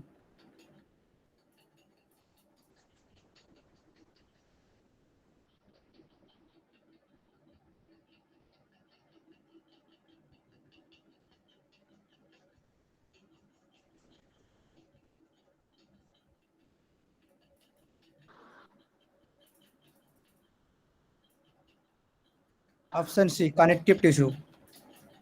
Epithelial tissue होगा ना इसका? नहीं, कनेक्टिव टिश्यू है।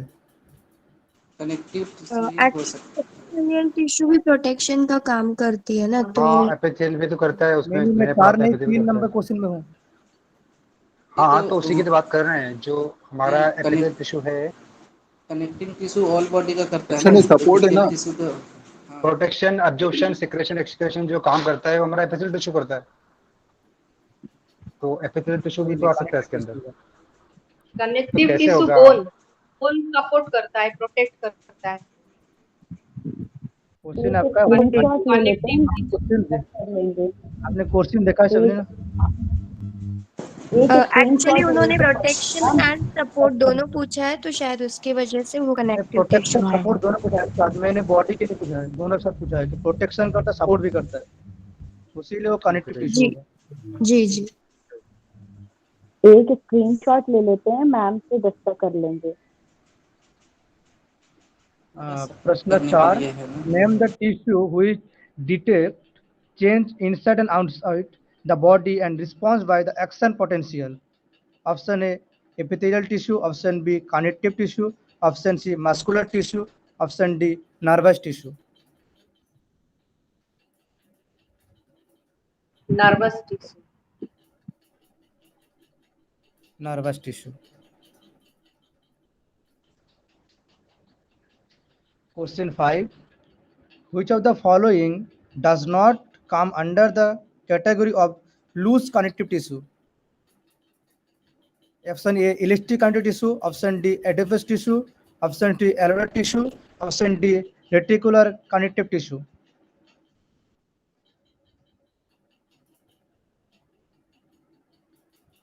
सभी उत्तर दीजिए। ऑप्शंस दिखाई ना फिर से एक बार। ओके, देखिए सभी।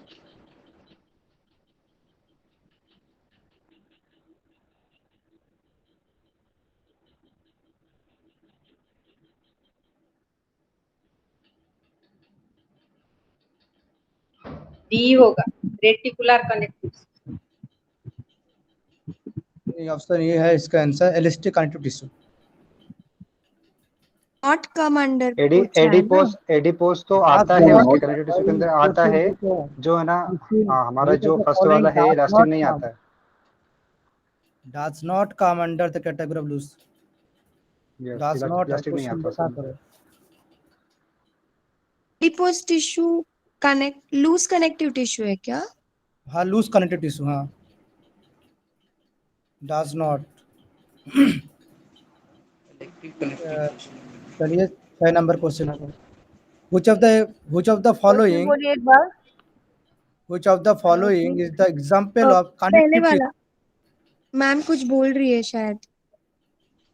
जी मैम। हाँ ये हो गया आपका, मनो, आप हाँ कंटिन्यू आप करो। लोग को कुछ कंफ्यूजन था क्या क्वेश्चन में? हेलो, हेलो, हाँ आ रही है मैम आवाज। ये फिर am I audible to you all? Yes yes, beautiful. हाँ दिखाइए एक बार, नीरज क्या नाम है, मनोज जी, जी मैम बोलिए। एक बार प्रेजेंट करिए क्वेश्चन। क्वेश्चन प्रेजेंट करिए, question number 5। Which of the following does not come under the category of loose connective tissue? कौन सा loose connective tissue में नहीं है ना? ठीक है, तो इसका हाँ आंसर मैम, क्या बताया आपने? Elastic tissue number A. Elastic connective tissue. Elastic connective tissue नहीं आता है लूज कनेक्टिव टिश्यू में, ऐसा? हाँ मैम। हाँ हाँ। और एडिपोस आता है, एरियोलर आता है। ठीक है, आई विल टेल यू इसका आंसर। थोड़ा बहुत मुझे भी कंफ्यूजन है, आई थिंक ये नहीं होना चाहिए, but I will tell you, ठीक है, इसके बाद बताती हूँ। चलो, ma'am adipose tissue loose connective tissue है क्या? आपसे पूछा गया है कि कौन सा लूज कनेक्टिव टिश्यू में नहीं आता जी है मैम, ना? मैं पूछ रही हूँ कि एडिपोस टिश्यू ये लूज कनेक्टिव टिश्यू है क्या? हाँ ओके ओके। है। देखिए आपका आंसर होगा इलास्टिक कनेक्टिव टिश्यू। इसका आंसर है इलास्टिक कनेक्टिव टिश्यू, क्योंकि ये आपका कार्टिलेज के अंतर्गत आता है। ठीक है, मैंने भी आप लोग को बताया था 3 प्रकार के कार्टिलेज होते हैं, हाइलिन, फाइब्रो। तो इलास्टिक कार्टिलेज फाइब्रस। टिश्यू जो है वो आपका कार्टिलेज के अंदर आएगा। हाँ ठीक है, ओके मैम। लेकिन लूज कनेक्टिव टिश्यू के अंदर दैट इज एरियोलर, एडिपोज और रेटिकुलर। ठीक है, तो ये तीनों जो हैं वो आपके लूज में आएंगे, और इलास्टिक कनेक्टिव टिश्यू आपका कार्टिलेजिनस टिश्यू में आएगा। ठीक है, ठीक है मैम। हम आगे बढ़े मैम। ऑप्शन जी 6 आगे नंबर बढ़िए। क्वेश्चन आपका है। एंड हाँ, जी मैम। मैं कभी भी लेफ्ट हो सकती हूँ, तो आप लोग कंटिन्यू करके रिकॉर्ड। ठीक है, ठीक है मैम, जी चलिए। मैम। क्वेश्चन 6 आपका है, which of the following is the example of connective tissue? Blood. Cardiac muscle, smooth muscle, blood, none of the above. Blood. अच्छा, एक काम करिए मनोज जी, इसको जो है ना, इसको आप ना स्लाइड को लैंडस्केप पे कर लीजिए, क्योंकि इसमें जूम करना पड़ रहा है बार बार, कि रिकॉर्डिंग में जूम नहीं होता है। ठीक है, तो उसको लैंडस्केप में कर लीजिए आप। क्या? लैंडस्केप में कर लीजिए इसको। एक्चुअली मेरे पास लैपटॉप नहीं है, मैं मोबाइल पे करूँ। मोबाइल से भी हो जाता है। ऊपर जाइए, पर ऊपर जाइए, मतलब अपने फोन में ऊपर जाइए। क्योंकि मैं इसे रोटेट करता हूँ फिर एक बार। हाँ, रोटेट रोटेट कर दीजिए एक बार। हाँ जी, अब हो जाएगा।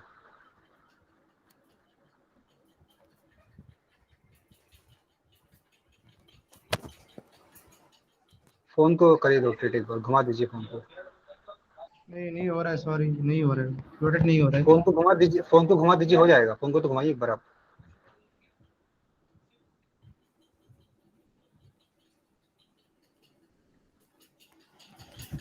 नहीं हो रहा है, सॉरी। आपने रोटेशन ऑफ किया है शायद से। अच्छा ओके, कोई बात नहीं, कंटिन्यू कर दीजिए। रोटेशन ऑन रख के मोबाइल को घुमा दीजिए अपने। रोटेशन आपका ठीक है, वही तो कह रहा अब हूँ आप मैं, अपने मोबाइल मोबाइल घुमा को घुमा दीजिए। दीजिए बस। और नहीं हो रहा हो तो आगे कंटिन्यू करिए। नहीं हो रहा है मैम। Okay continue. ठीक है, तो क्वेश्चन 7 आपका है, adipose tissue is also known as fat, cartilage, areolar tissue, brain matter. उत्तर कीजिए। ठीक है, फैट उसका उत्तर होगा। प्रश्न 8 आपका है, maximum intercellular substance is found in connective tissue, nervous tissue, epithelial tissue, muscular tissue.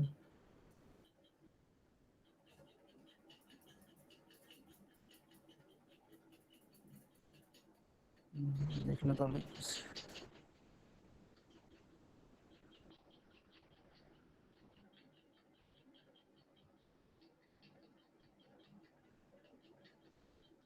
Connective tissue है इसका।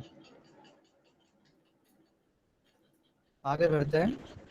क्वेश्चन 9 आपका है, एरुलर टिश्यू कंटेंट ऑप्शन है आपका the skin with muscle, option B muscle to muscle, option C bone to bone, option D bone to muscle.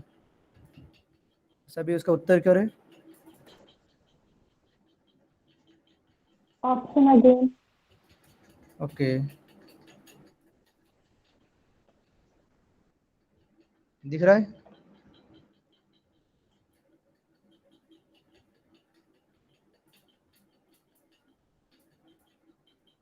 क्या है इसका answer? इसका आंसर है the skin with muscle. Question 10 ए आपका होगा। है, which of the following is connective tissue? Ligament, tendon, blood, all the above, none of the above। All the above. सभी सभी इसको करें।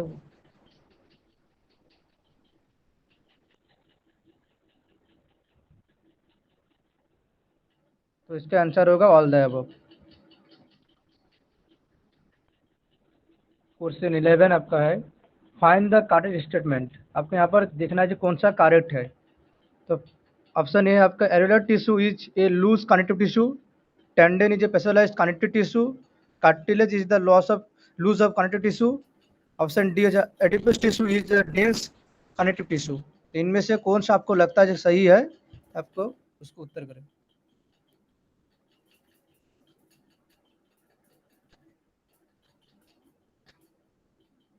अनम्यूट करके उत्तर दीजिए आप सभी, क्योंकि मैं वहाँ पर जा रहा हूँ तो फिर यहाँ पर दिखाना पड़ रहा है आपको, तो नहीं हो रहा है। Option A. ठीक है, इसका उत्तर होगा ऑप्शन ए।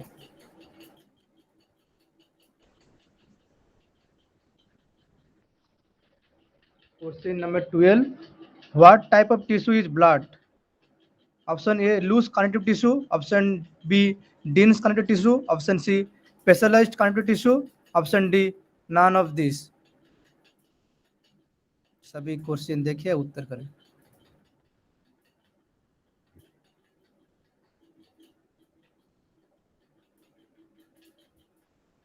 क्वेश्चन सब देख लिया, तो मैं देख सकता हूँ कितना कितना कर रहा है सभी।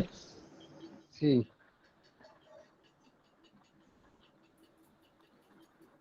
मैं फिर से बोलता हूँ क्वेश्चन आपका, what type of tissue is blood? Loose connective tissue, dense connective tissue, specialised connective tissue, none of this. देखिए मनोज जी, मैं आपकी हेल्प कर देता हूँ, ठीक है। Dense connective tissue. क्या? देखिए सभी के आंसर आ रहे हैं। कोई सी बोल रहा है, कोई सी बोल रहा है, कोई बी बोल रहा है। हाँ, तो तो सी करेक्ट होगा। ऑप्शन क्या है इसका? सी होगा, ठीक है। हाँ। जिनका सी है उनका सही है। Question 13, the tissue that lines and cover the body is epithelial, option B connective, option C nervous, option D muscle। Epithelial. Tushar Balaji please mike अपना ऑफ करें, मैसेज करें, मैं सबके आंसर बोल दूंगा, ठीक है जी। सभी लोग ए बोल रहे हैं मनोज जी। हाँ, तो ये इसका करेक्ट आंसर है जी, ठीक है। क्वेश्चन 14 आप देखिए, the intercellular metal surrounding the connective tissue cell is ground substance, option B matrix, option C adipose, option D bone. तो आपको जो लगता है आप करिए सभी। आयुष जी का बी आ रहा है, सोनिया जी बी, वो Mohini Gupta B, Subodh ji B, matrix बोल रहे हैं सभी लोग। नहीं भाई, वो उसका उत्तर होगा ग्राउंड सब्सटेंस। सोनिया जी कुछ कहना चाहेंगे आप इस बारे में?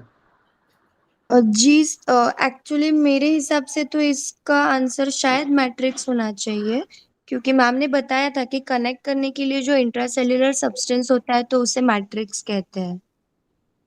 अच्छा, नहीं मैं जो यहाँ ग्राउंड पर सब्सटेंस जैसा भी तो कुछ बताया नहीं। क्या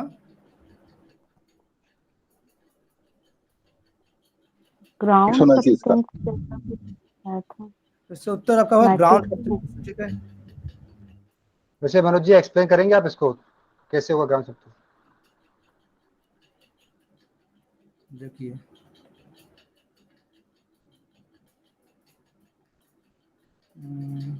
रुकिए। ठीक है, मैं इसको कॉल क्वेश्चन कर दूंगा, ठीक है। जी चलेगा। हाँ, क्योंकि खत्म करते हैं। और 2 क्वेश्चन है आपका। Tissue that store the energy act in solution and protect some organ each dash tissue muscle nervous adipose bone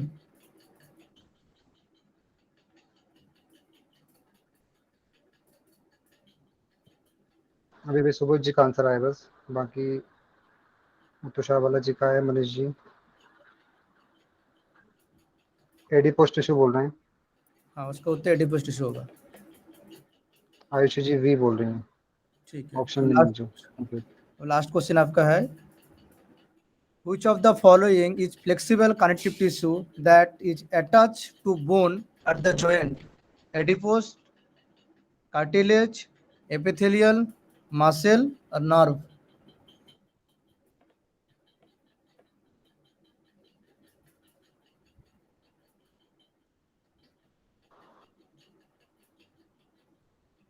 cartilage बोल रहे हैं सोनिया जी, सुबोध जी, आयुषी जी, चंद्र, तुषार बालाजी, रितिका जी, मनुषा जी। हाँ तो इसका उत्तर होगा कार्टिलेज होगा। ठीक है, मैं स्टॉप कर देता हूँ स्क्रीन। हो गया क्वेश्चन आपके? हाँ हो गया। Okay, thank you. ठीक है Aayushi ji and Manoj ji, please send the questions in the group. ठीक है, जो भी क्वेश्चन आपने बनाए थे इनको ग्रुप में पीडीएफ बना के भेज दीजिए आप, विद आंसर्स भेजना आपको। थैंक ठीक यू है एवरीवन। मनोज जी, आवाज आ रही है? हाँ जी, जी, जो क्वेश्चन बनाए थे आपने आयुषी जी रिकॉर्डिंग और मनोज ऑफ जी, कर देंगे। हाँ वो रिकॉर्डिंग ऑफ अपने आप हो जाएगी जब आप लोग लेफ्ट कर जाएंगे। उसके पहले शांति पाठ करा दीजिए सुबोध जी आप। ठीक है।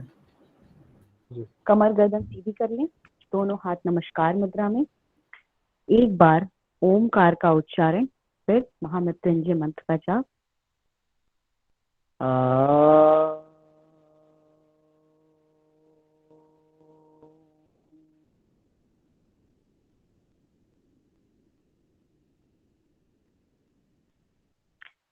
ॐ त्र्यम्बकं यजामहे सुगन्धिं पुष्टिवर्धनम् उर्वारुकमिव वन्दनात् मृत्योर्मुक्षीयमामृतात्। ॐ शान्ति शान्ति शान्तिः। हरि ओम। सभी को प्रणाम। Just you can left. Thank you Manoj ji. Thank Manoj you. जी पीडीएफ बना के क्वेश्चन भेज दीजिए ग्रुप में। हाँ, ठीक है जी, मैं भेज दूंगा। ठीक है, विद धन्यवाद। आंसर्स भेजना आपको। ठीक है, किसी का प्रॉब्लम होगा तो मैं कल बता दूंगा। ठीक है। हाँ हाँ कोई बात नहीं, आप लोग लेफ्ट कर जाए।